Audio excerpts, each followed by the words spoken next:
Good day, folks. My name is John, and I want to say thank you for taking the time to listen to this podcast, for sacrificing a bit of your day and your time to listen to the thoughts and considerations that I have. It is a humbling honor that you bestow upon me.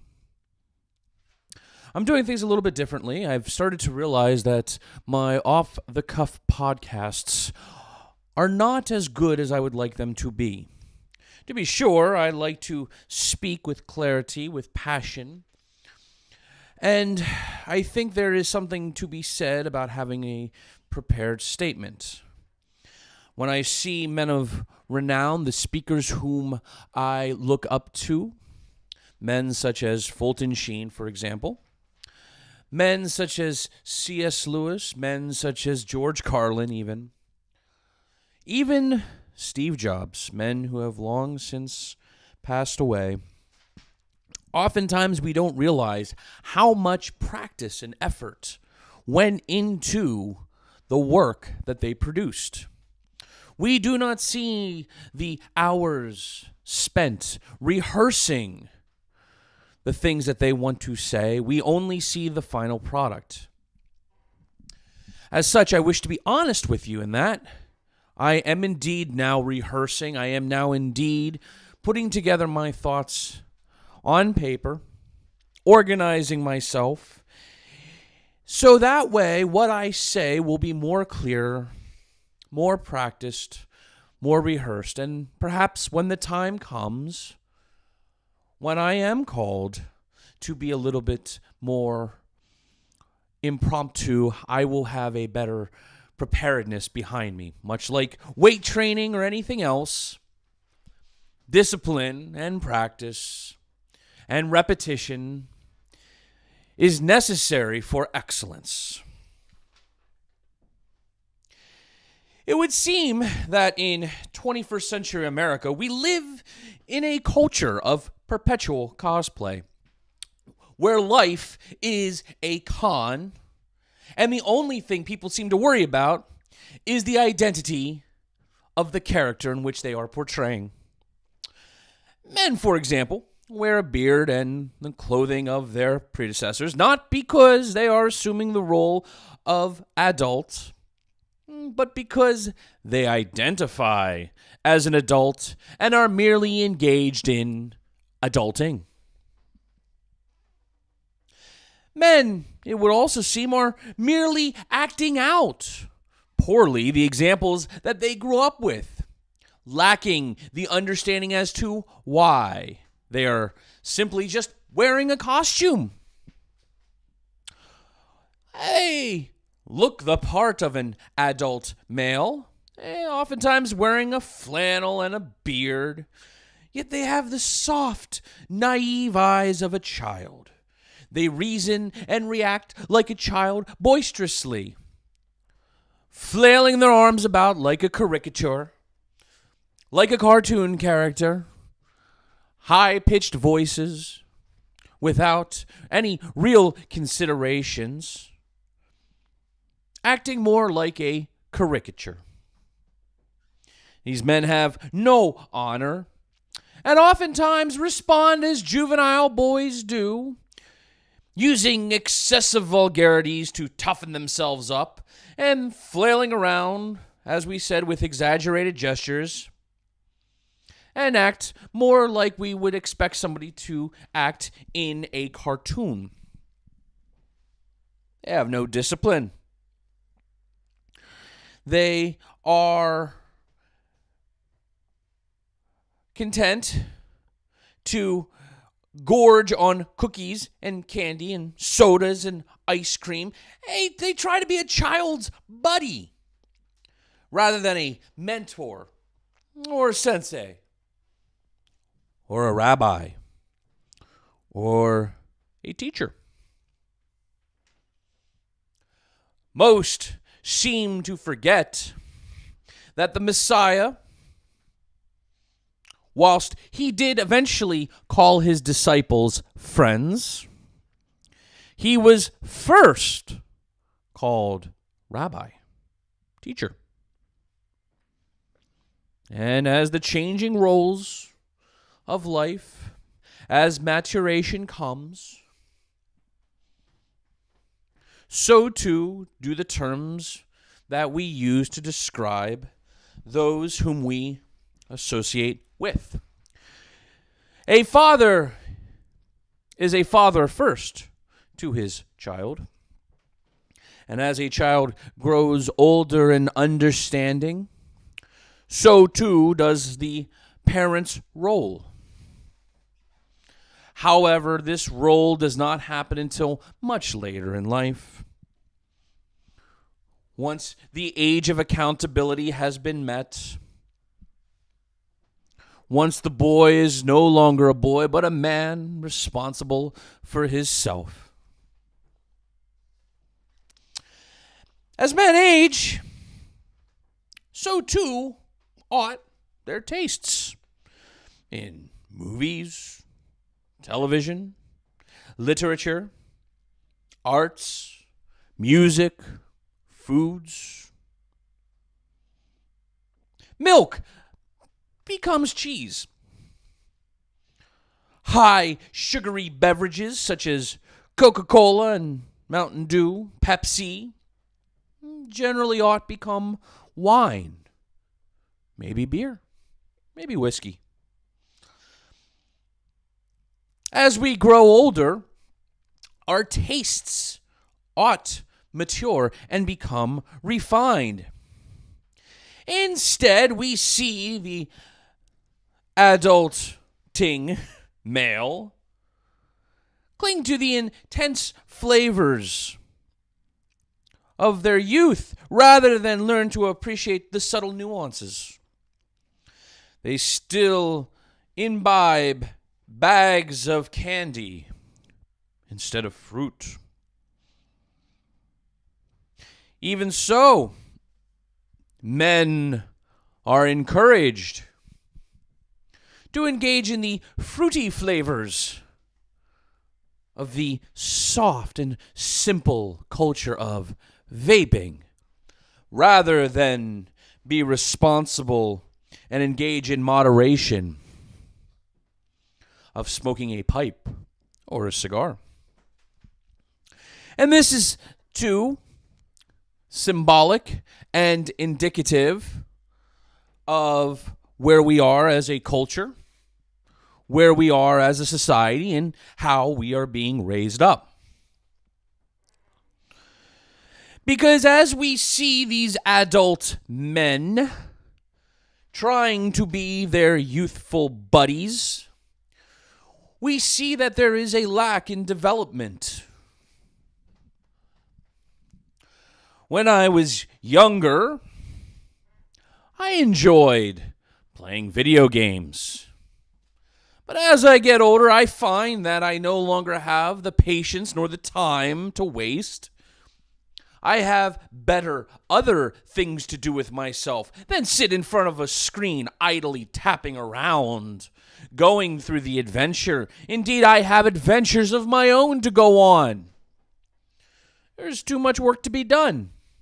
The immersion is something that I can no longer wrap myself into, for life is a grander adventure. This is not to say that there is anything wrong with the periodic glass of milk and plate of cookies. There is nothing wrong with having a nice ice-cold soda on a hot day. There's nothing directly wrong with a scoop of ice cream. There is nothing wrong with these things at all. The problem is that if that is all you fill your system with, I would be concerned with your development.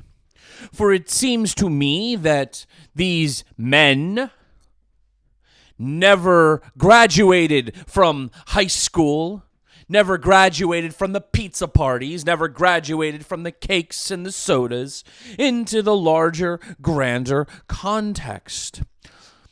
You see them still wearing their cartoon t-shirt. You see them still wrapping their lives up in the caricature. They don't take the lessons that they learned,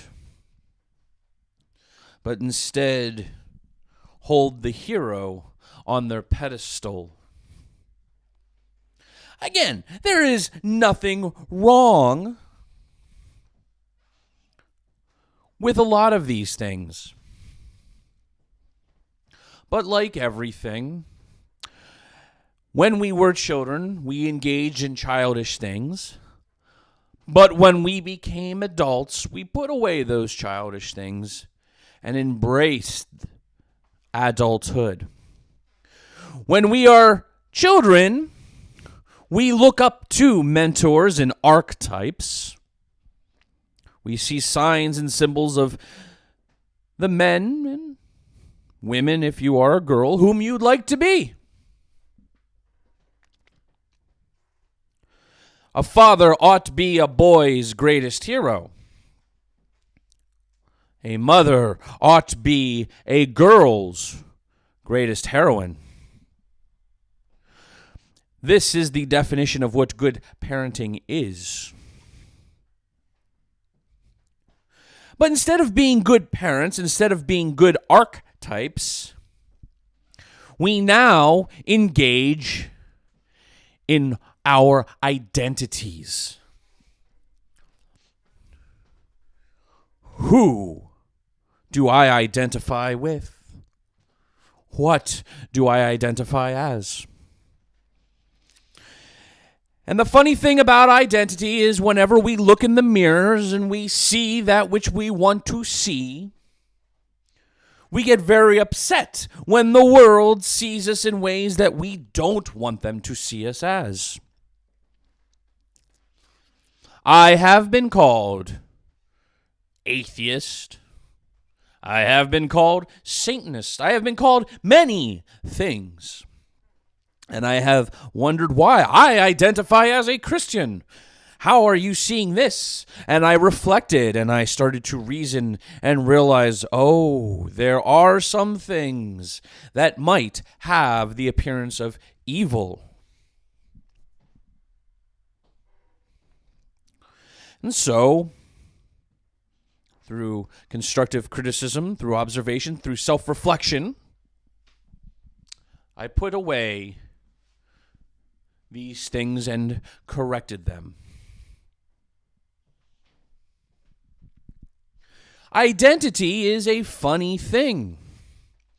I could identify as a plant, and if I tried to root myself in a garden with all the other plants, if plants were sentient, if plants were aware of themselves, if plants had higher reasoning, the plants would probably look at me and say, "What are you doing?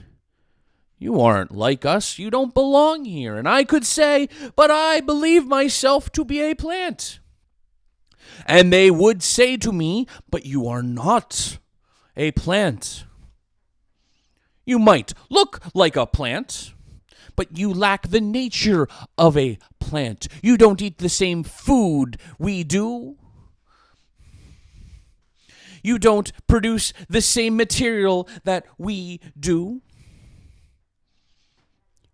And though you might want to pretend you are a plant, and while you might believe in your heart of hearts that you are a plant, you are not. You are, or you are not. A fascinating thing to say and consider. Who am I? I have nature. I have a physicality. I have a spirit. I am made. I am a recreation of a longer going system. There are things in this world that I cannot identify as, But there are things in this world that I have to say, I am. I am. I am a man. I am a husband.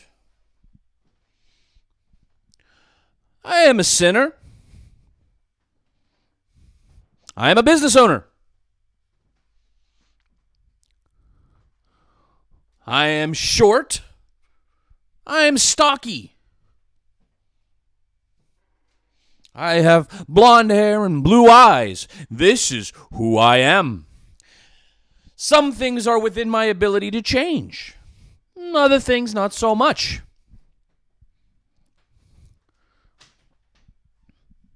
I am poor in spirit. Oftentimes weak in conviction. But I say these things, I am.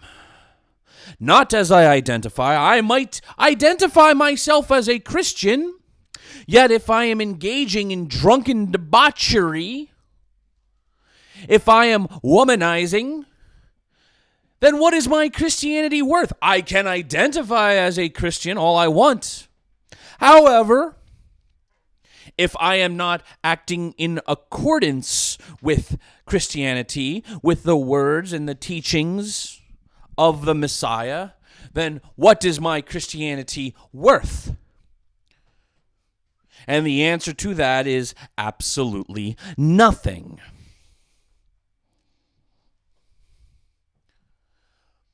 However, if I merely identify as a Christian, then my Christianity can mean whatever it is I want it to mean. Maybe I could adopt a lethargic Christianity. That's only convenient for me when I decide to wear the costume of the Christian on Sunday.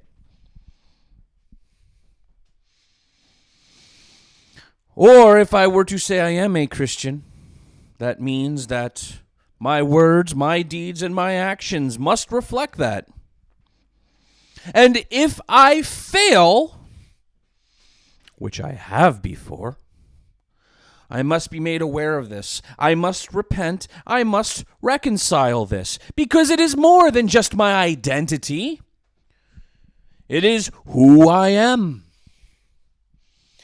I do not wake up in the morning thinking about my Christianity. I do not wake up in the morning thinking about being a husband. I do not wake up in the morning thinking about me and how my identity affects the rest of the world, or how I affect the rest of the world with my identity. I simply am. And there was a man once, a great man, a man of mans, who, when asked, "Who are you?" "I am. I am." A fascinating statement. Who has the audacity to say, "I am"? And I can say this, that there is only one who could make that claim, the Messiah, Yeshua of Nazareth, and he is more than just the fulfillment of the Mosaic law, the ceremonial law. He is more than just the sacrificial lamb. Indeed, when he says, "I am," he is the fulfillment of all things. He is the Lord of Lords, the King of Kings, the God of gods. He is also Lord of the Sabbath. He is also the metaphor found in the stars, in the seasons, in the weeks, in the cycle of life, birth, life, death, resurrection. He is all things. He is truth. He is justice. He is compassion. He is mercy. He is forgiveness. He is condemnation of evil. He is the archetype made reality, made into the archetype. He is philosophy. He is science. He is mathematics. He is the author of existence and creation. Could you imagine a world if Jesus, the Messiah, said, "I identify as God"? What a silly thing to ponder. But let's idly speculate for a moment. For what conviction, what character, if all he did was identify? There would be no certainty. He would just be another man running around pretending to be an imposter. I identify as... No! There's no time for imposters. No time for fakeries, forgeries, and fictitious fabrications. He is. But let us contrast that to our world, our society, and our culture. Adults do not engage in adulting. Adults are just adults. They are adults. Yet in our culture, we have a society of people who are just cosplaying adults. Much like we have a society and a culture of people cosplaying as one thing or another. To play Dungeons and Dragons might be fun, but when all you are is your wizard, your mage, your sorcerer, your ogre, your troll, this is who you are in the game. This is not who you are in real life. Yet people have lost purposefulness to themselves, and they have been taught a great lie that they can be anything they want. To some extent, this is true. However, to other extents, it is a falsehood.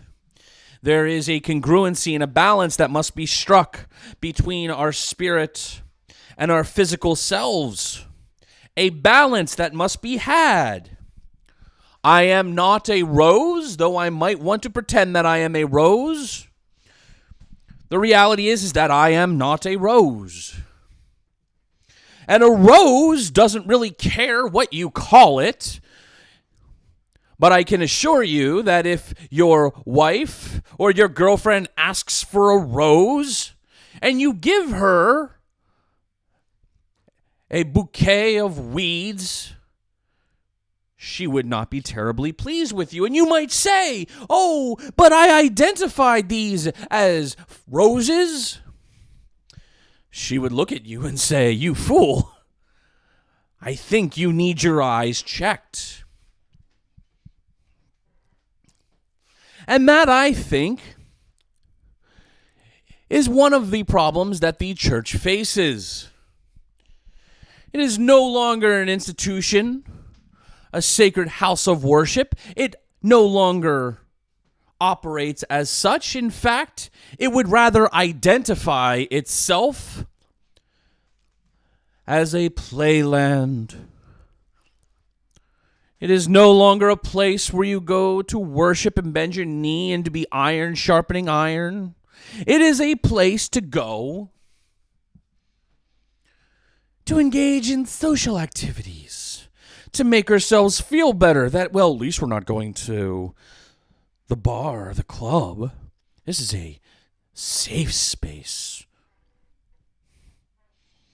To be sure, the church never was a safe space. In fact, a lot of cases, the church was the most dangerous place you could be. Not only did everybody want to kill you for being there and going there, it was an easy way to collect a bunch of people and kill them all at once. Thank God we do not live in those times. At least most of the time. To be sure, there are some entities out there that would want to do harm. There are some places in the world that do use the gathering as an opportunity. And it is unfortunate. It is unfortunate.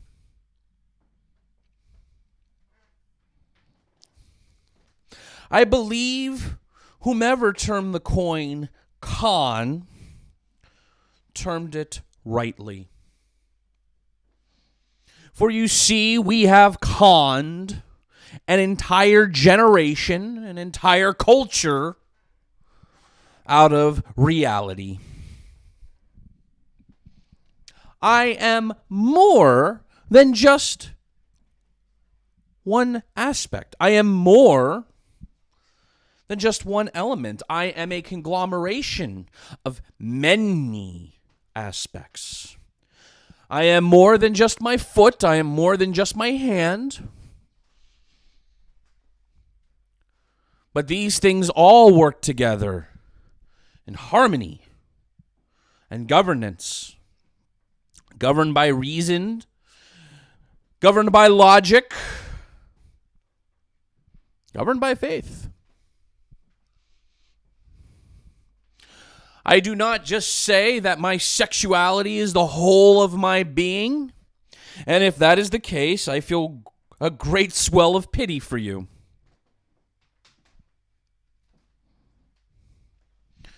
However, more often than not, it seems that everybody just wants to focus in on the one thing: skin color, gender, sexuality, things that nobody really has any real control over. Cannot help where you were born. You cannot help with the color of your skin. You cannot help with the gender of your body. However, we have been told the lies that these are the whole of your existence and these are the whole of your personage.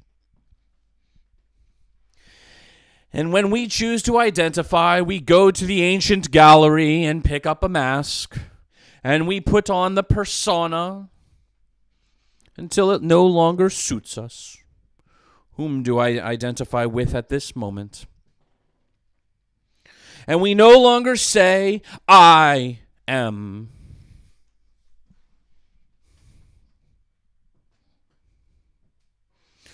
And identity politics have caused more division than anything.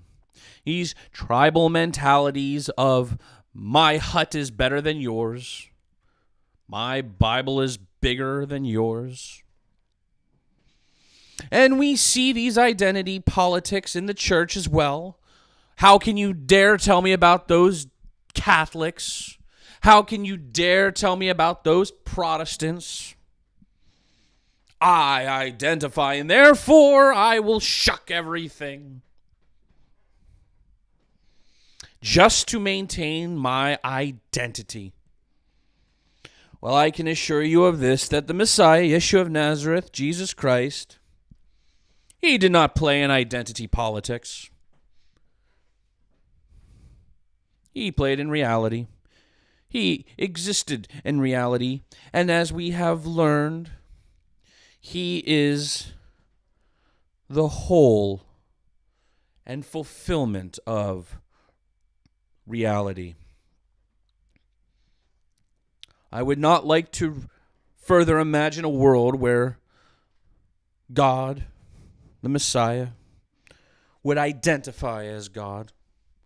But I would much rather have a world where he taught me the example to be. What does it mean to be? I want to say thank you for taking the time to listen. I hope I spoke clearly and good, and I hope that the words came out clearly and well met. Until next time, I want to say good day and God bless.